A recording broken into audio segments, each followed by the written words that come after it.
Hey guys, I'm the Burke and I do things, and today I'm going to do a tag video, which is something I'm working on. I'm working on getting better at doing tag videos because it doesn't come naturally to just sit down and chat forever, so we're working on it.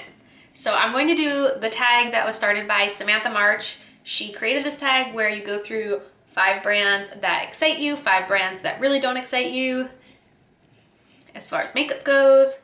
So if you want to see my top 5 and my bottom 5, then keep on watching.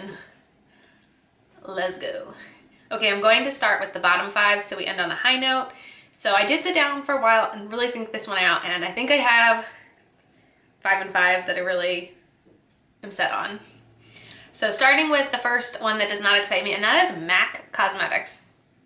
Now, I think MAC is very good with their staple products that they've had around forever. So the Fix Plus, the paint pots, their foundations, all of that stuff that's been around forever, I feel like that stuff is really good.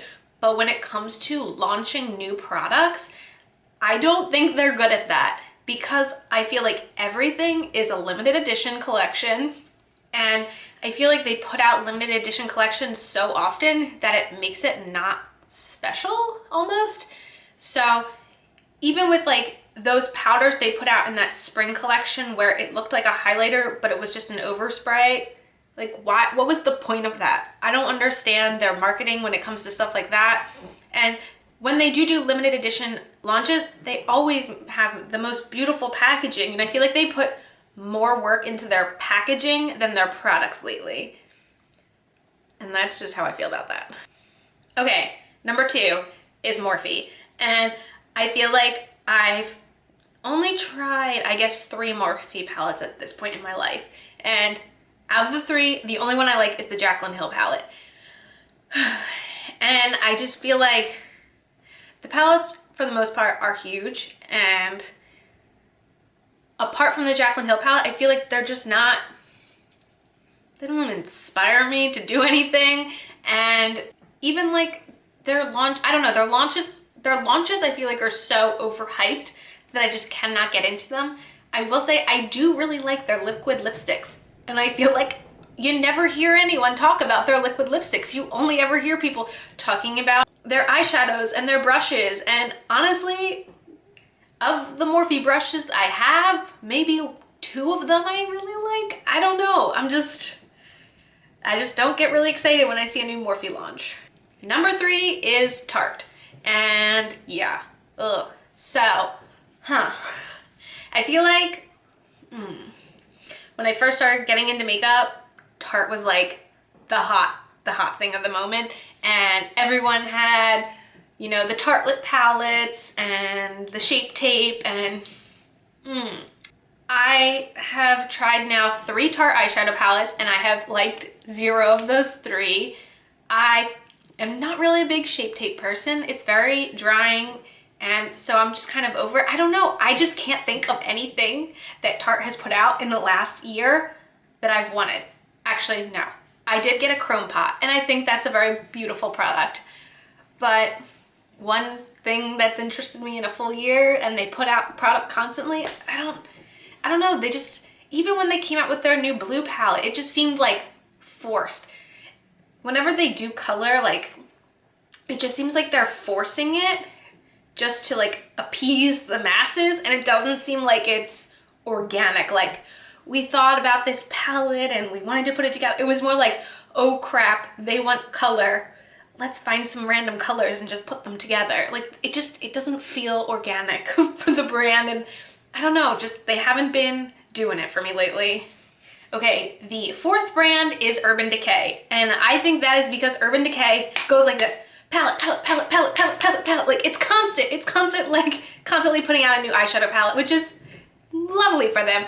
But here's what my thinking is: every time they put out an eyeshadow palette, I think, oh, that looks nice. I'll wait till it goes on sale. Because they always wind up in the sales section at Ulta, at the sales section at Sephora. Like, they always just wind up on sale, and I feel like it's because they put out so many palettes that everyone is just like, oh god, another Urban Decay palette. So that's how I feel about Urban Decay. Whew. And the final brand that I'm going to say that does not excite me at all is Kylie Cosmetics. And I feel like when Kylie's brand started, I was one of those people that was so excited. I got one of the very first lip kits. I bought a lot of the lip products when they first launched. And I was so excited because of the way she marketed. And I think she is a fantastic marketer. That is why her brand does so well. But the quality isn't there. It's just not there. And I tried an eyeshadow palette and it was like an actual joke. And it's just, ever since I've had so many bad experiences, it makes me not want to try the brand anymore because the quality was just so, I don't even want to say, I want to say it was so average. It was average, and she charges prestige. And it just, I can't get into it. I just can't. Okay, now that the negativity is all done, let's get into the positivity. All right, so the first brand I want to talk about that excites me is e.l.f. And I think e.l.f. has done something amazing with their brand.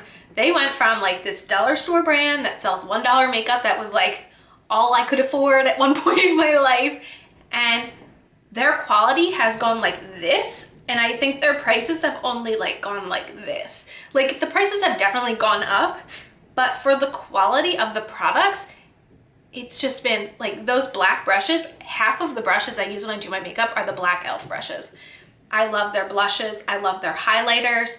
Their new concealer is $6 and is comparable to Shape Tape. Their putty primer is comparable to Tatcha. Like, the things that e.l.f. is doing right now is so awesome for the makeup industry alone, because they're telling these bigger brands, oh, you want to make that? You want to charge that price? Watch us. And I know, and I don't necessarily even see it as like a dupe. I don't think that what they're doing is duping.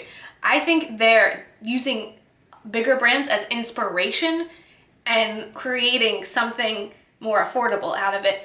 Whereas like there are brands that like physically dupe and like it looks exactly the same. I feel like they're doing something a little different. Okay. The next brand I want to talk about is Flower Beauty. Oh my gosh, when I first got my Flower Beauty foundation, it was life-changing. It was so beautiful. I don't think I've ever bought a product from Flower Beauty and it has not been absolutely beautiful. I think Drew Barrymore is making very luxurious feeling looking products and charging a very affordable price for them. Like, just take the foundation alone. Like, this is a very, very high-end, nice looking product. And I mean, I think that what they're doing with their brand is just amazing. And I think everything is beautiful. Everything, like the highlight I am wearing today is this highlight from Flower Beauty. Like, the quality is just so unbelievable. I have just been so happy with all of the products I've been trying, and it definitely makes me excited for their future, and I'm definitely down with it. Okay, so the next brand that really excites me is Wander Beauty. And here's the interesting thing about Wander Beauty. I don't see them advertised very much. What happened is, I feel like every subscription box I am subscribed to, I've gotten 1, 2, 3 different Wander Beauty products throughout like the last year that I've been trying, and I've been consistently liking the stuff. And that has been an interesting experience, because I feel like instead of having social media shoved down my throat necessarily about Wander, I've been given the opportunity to try these products, and I've been really enjoying them, and I've been really liking the quality of them.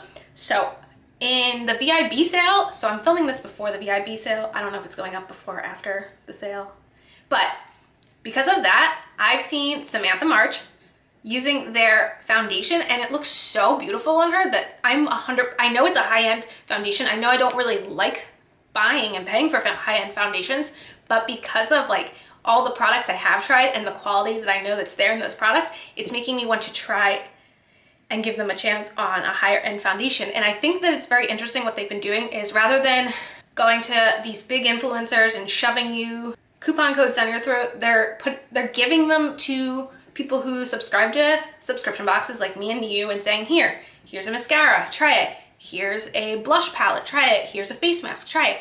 And I'm just really down with that kind of thing. Continuing on, the fourth brand that really excites me is BH Cosmetics. Now, I don't constantly buy from BH Cosmetics. They similar to ColourPop, they put out a lot of product, but when I do buy from them, I'm never disappointed. The brushes are fantastic. The eyeshadows are amazing. And they collab with a lot of medium-sized influencers, I'd say, and I think that's really awesome about them.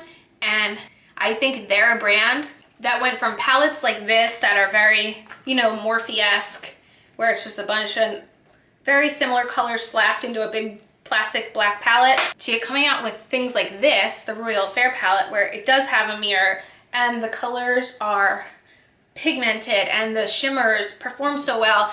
And yeah, while they come out with tons and tons of palettes constantly, very similar to what ColourPop does, they're always affordable. They constantly have sales on their palettes, to the point where on Ulta, on their own website, you can always find them half off. I don't know, it's just, they're so affordable and the quality is so good. And their brushes are some of the highest quality I've tried. I just really enjoy that brand, and I feel like they don't necessarily get talked about as much as brands like ColourPop do. And I think they are on par with ColourPop.